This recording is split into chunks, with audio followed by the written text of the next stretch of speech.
Hello friends, welcome to my channel Sushant. Today we are at the next topic of how to play the opening or how to snatch initiative from the opening. Today we are at the second part, we can say, and continuation from the lesson 646. We are going to look at a game which I had played once online and it is from the same opening. So let's get to the opening quickly. E4, D5, E takes D5 and F6. Last few years I have been playing this opening only. So here generally white goes for the move D4, which happens to be the main line. So here white went C4, trying to protect the pawn. Black wants white to save that pawn and gain tempo for the pawn. So E6, attacking the center, D takes E6, bishop E6.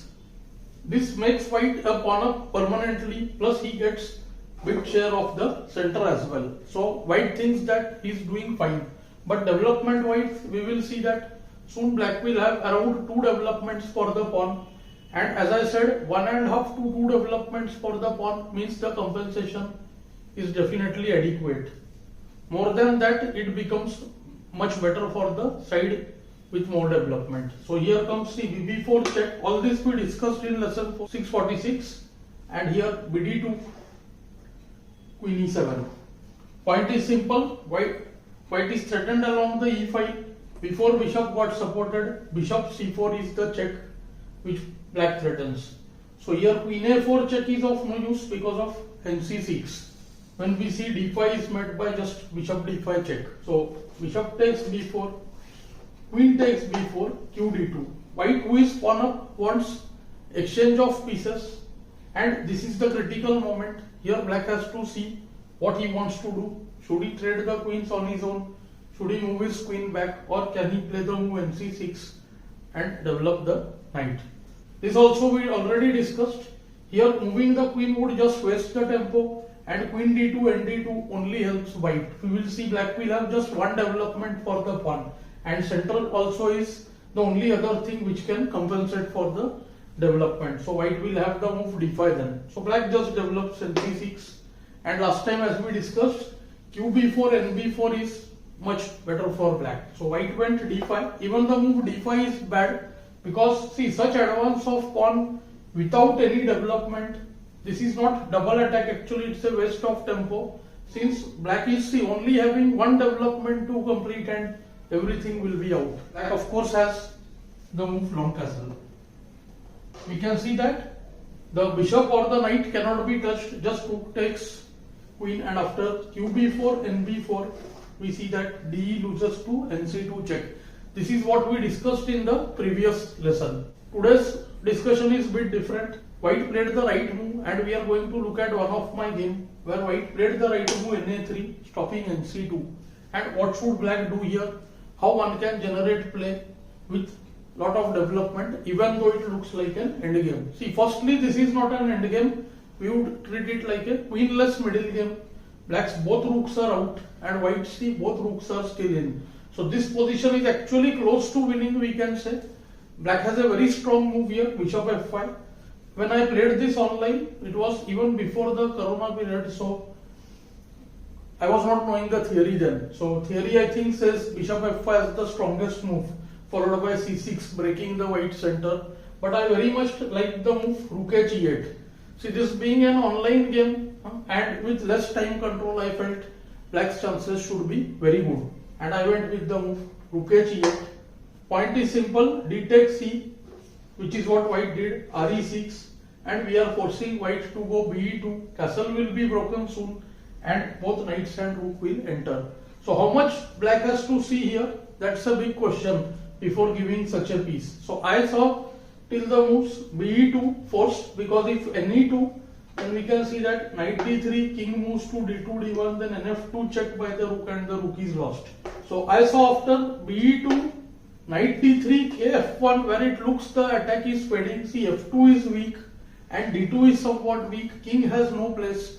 I saw till the move knight E4, where I made the small calculation that BG4 then knight D2 mates. So I saw till there and decided to go for the move rook E8.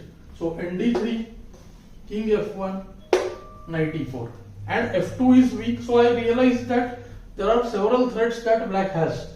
So he should not worry here. at the least we are going to get f2, but there is more to it actually. Now white is really struggling. Let's look at few options. Firstly, the move rook d1 can allow just knight f2.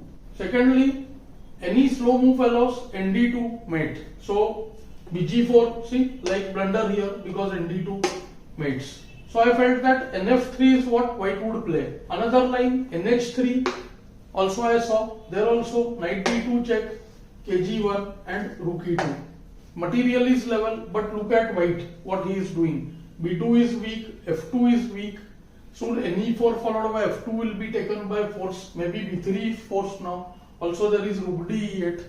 This position is almost losing. White went nf3 here, making space for the rook on h1. I had seen the move here, knight f2, see knight df2, removing the d knight, and after rook g1 going knight g4. I liked this also a lot. There is the threat of ne3 here, and then see the knights are really very dangerous.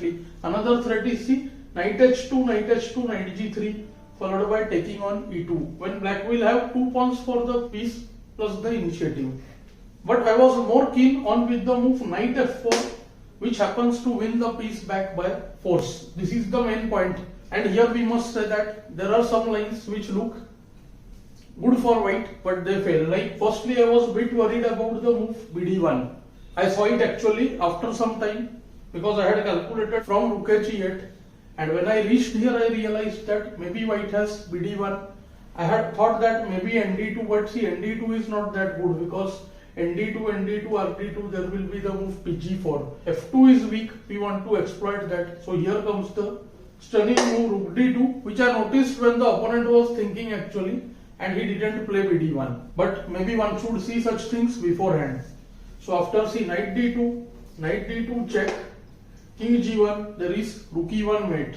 Means white needs to move the bishop, to which there is c, rook f2 check, kg1 blunder, knight e2 mates. So see ke1 virtually forced, and then comes c, knight d2 check, kd1, rook takes f3, and this would have made my position totally winning. We must also note that there is a dangerous threat, that is knight takes c2, king takes c2, and see knight g3, not winning the rook, but it's a see checkmate on the spot. Hence the move rook d1 can also be met with the move knight e2. In that line ng3 would win the rook on h1. So white played g3, see very well played by white so far, I must say. He is not after material, he is ready to return material, and he gets close to equality also. Position is practically difficult, that is the big problem. Now see kg2, safeguarding everything, and nothing is lost actually in terms of material. Positionally there is decent damage, but at least materially nothing much happened. Here I played nd2, perhaps not the best move, and white here blundered with knight d2 and rook d2. This position is actually close to losing. There are big problems now. In all lines, at least a pawn is lost. For example, see b3 just allows rook a6 followed by rook a2, and you can see there are no better ways to protect b2. Everything else is much more passive, like rook b1. Any of the rook b1 would make the rooks really bad.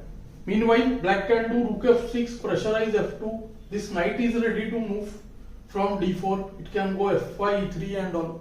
So the position is really very good. After the knight move, the other rook joins e2. So at least a pawn would be lost. Perhaps white should have played the move knight g5 here, but it looks very tricky. Going away with the knight, rook g6, knight f7, and see rook f8.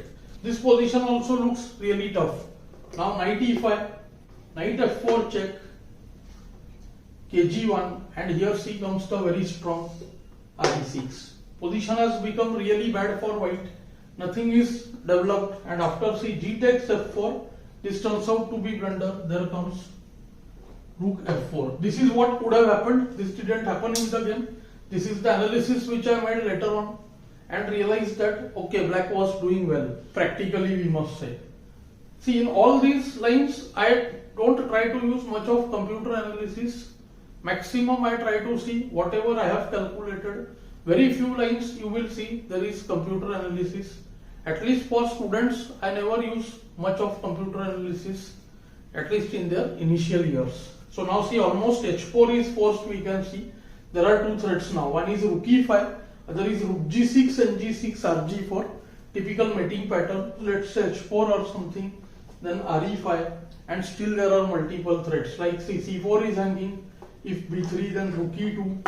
Now rook h2 loses to an f3 check. That rook is lost. So we can easily see that black is winning over here. In the game after knight d2, rook d2, after some moves, initiative grew and I won. So this way I am planning to cover more opening stuff, various lines randomly to show you how we can play openings which can give us initiative. These openings eventually will be formed in such a way that one can try to play these openings in tournament play. Do let me know how you are finding this concept of opening play and initiative in the comments below. Thanks for your time.